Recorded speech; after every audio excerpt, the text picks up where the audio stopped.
Olá, pessoal. Bem-vindos a mais um mergulho profundo aqui no The Deep Dive. Hoje vamos desvendar o Encontre Força em Cristo, o caminho para a renovação espiritual.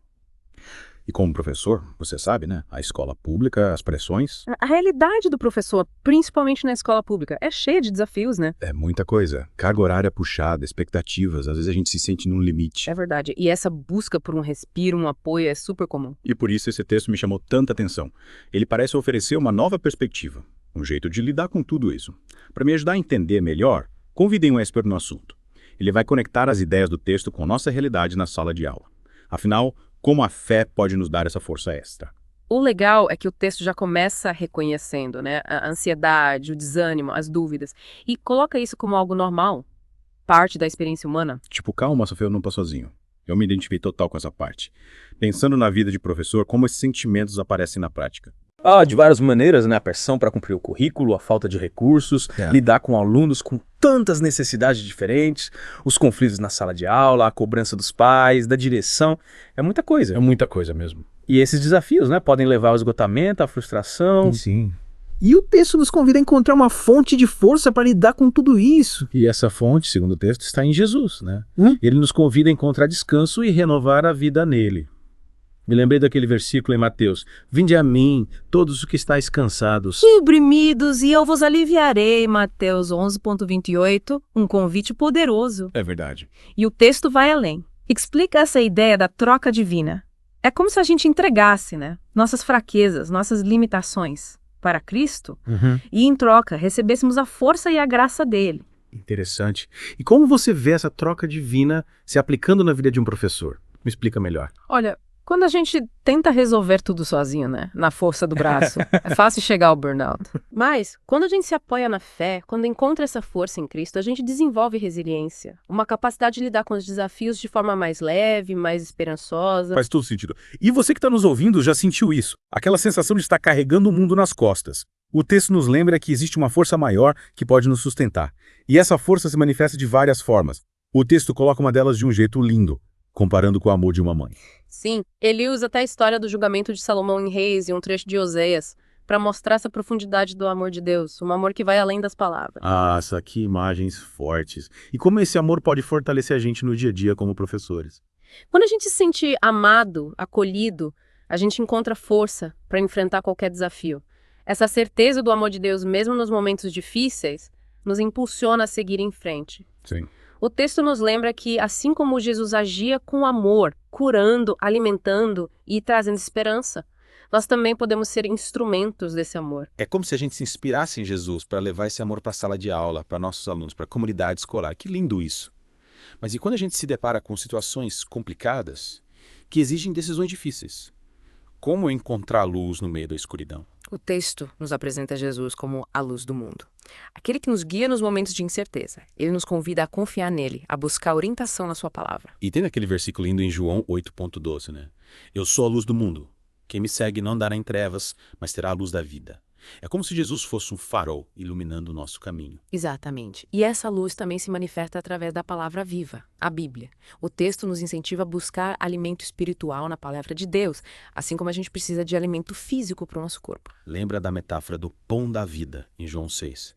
É essa necessidade de se alimentar da palavra de Deus. E essa busca por alimento espiritual nos dá o quê? Clareza, discernimento. A palavra de Deus nos ajuda a entender melhor os desafios, a tomar decisões mais sábias, a encontrar soluções que talvez não encontraríamos sozinhos. Nossa, que interessante. É como se nutríssemos a mente e o espírito para lidar com as dificuldades. E como essa força interior, essa luz que encontramos em Cristo, se traduz na nossa vida, na nossa forma de ser e agir. O texto fala da importância de vivermos como embaixadores de Cristo, né? De refletirmos o seu caráter em nossas ações e palavras. É como se a gente levasse a mensagem de Cristo para o mundo, não só com palavras, mas com atitudes. Ou seja, a nossa vida se torna um testemunho da nossa fé. E como professor, essa ideia de ser um embaixador de Cristo faz muito sentido, né? A gente tem a oportunidade de influenciar os alunos, de ser um exemplo. Com certeza. E não apenas para os alunos, mas para toda a comunidade escolar. A forma como a gente se relaciona com os colegas, com os pais, com a direção. Tudo isso reflete a nossa fé, os nossos valores. É como se a gente estivesse plantando sementinhas de amor, de esperança por onde passa. E você que está nos ouvindo, Como se sente em relação a essa ideia de ser um embaixador de Cristo?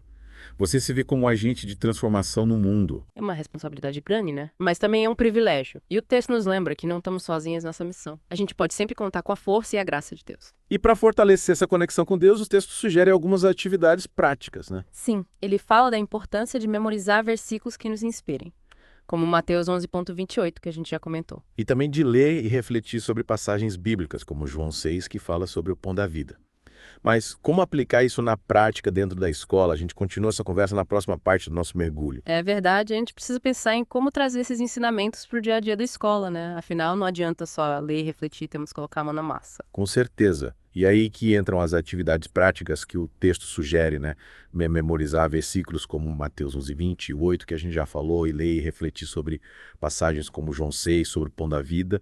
Mas como a gente faz isso na correria da escola? Aí entra a criatividade, a gente pode, por exemplo, escrever um versículo inspirador num post-it e colar no computador na mesa, num lugar que a gente veja todo dia, ou escolher uma passagem da Bíblia para ler durante o café da manhã, antes de começar a jornada na escola. Eu gostei, pequenas ações que podem fazer a diferença, né? E o texto fala também sobre a importância de praticar atos de bondade, como a gente pode ser as mãos de Cristo no ambiente escolar. Olha, as oportunidades aparecem o tempo todo. Às vezes um colega de trabalho está sobrecarregado e precisa de ajuda com alguma tarefa, ou um aluno está passando por dificuldades em casa e precisa de uma palavra de apoio de alguém que o escute sem julgar. É verdade.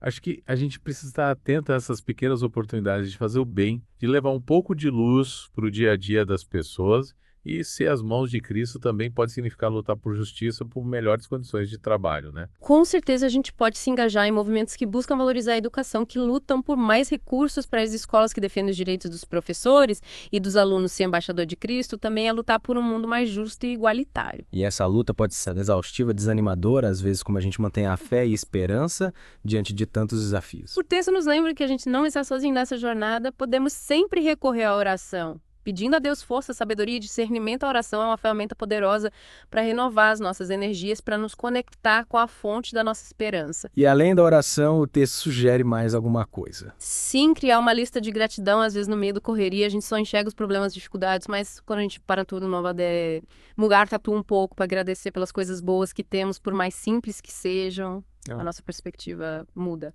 Essa verdade é agradecer pela saúde, pela família, pelos amigos, pelo nosso trabalho. Isso ajuda a gente a ter uma visão mais positiva da vida, né? Exatamente. E essa mudança de perspectiva nos dá mais força para enfrentar os desafios. E por último, o texto nos convida a compartilhar a nossa fé com amigos e familiares, a espalhar essa mensagem de esperança. Mas e se as pessoas estiverem abertas a ouvir sobre a nossa fé? A gente precisa ter sensibilidade para perceber o momento certo de falar sobre a nossa fé. Não adianta forçar a barra. O importante é que a nossa vida seja um testemunho do amor de Cristo, que as pessoas vejam em nós a diferença que a fé faz. Faz sentido, acho que as ações falam mais alto que as palavras, né?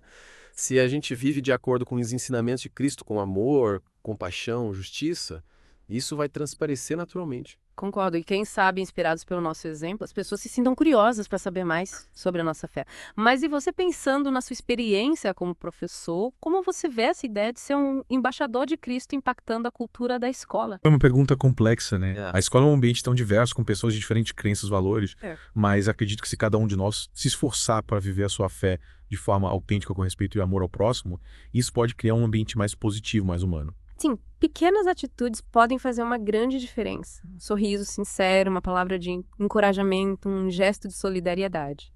Essas coisas podem transformar o dia de alguém e, quem sabe, contagiar toda a escola com essa energia positiva. E essa transformação começa dentro de cada um de nós, né? Quando a gente busca essa renovação espiritual, essa força em Cristo, a gente muda a nossa forma de ver o mundo, de se relacionar com as pessoas. Exatamente. E essa mudança interior e reflete em tudo que a gente faz. Inclusive, na nossa profissão, a gente passa a enxergar os nossos alunos, nossos colegas de trabalho, a comunidade escolar com mais amor, com mais compaixão. É como se a gente estivesse espalhando sementinhas de esperança por onde passa. E quem sabe essas sementes germinem e transformem a realidade da escola, criando um ambiente mais justo, mais solidário, mais humano. É um lindo sonho, né? E a gente pode começar a realizá-lo hoje mesmo, colocando em prática os ensinamentos do Encontro e Força em Cristo. Mas antes de continuarmos, que tal a gente fazer uma pausa para respirar um pouco e voltar com as energias renovadas para a última parte do nosso mergulho?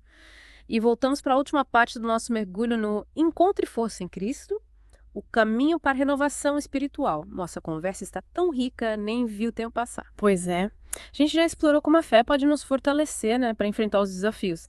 Principalmente para nós, professores, vimos como o amor de Deus nos sustenta, como a sua palavra nos ilumina e como a ideia da troca divina nos liberta. E como a gente pode ser embaixadores de Cristo, né? Levando essa mensagem de esperança para a escola, para o mundo. Mas, antes de finalizar, queria retomar aquela questão que ficou no ar. Como essa postura de fé pode impactar não só a vida individual do professor, mas a cultura da escola como um todo? Lembrando que o texto foca na renovação espiritual individual, né? Mas a gente pode refletir sobre o impacto na comunidade. Se cada professor, inspirado pela fé, agir com mais amor, compaixão, justiça, a gente pode contribuir para um ambiente mais positivo na escola. Um lugar de mais respeito, colaboração, apoio. É como semear paz e esperança no coração da escola, né? Exatamente. E essas sementes podem germinar nos alunos, nos funcionários, nos pais, contagiando a comunidade escolar. Mas é importante lembrar que essa transformação não é mágica, né? Exige paciência, persistência. E a gente não precisa esperar a escola inteira mudar para começar a agir, né? Cada um de nós pode fazer a sua parte, buscando viver a fé no dia a dia, sendo um exemplo. Concordo. E o texto nos dá dicas práticas de como fazer isso, né? Buscar Deus em oração, meditar na sua palavra, praticar o bem.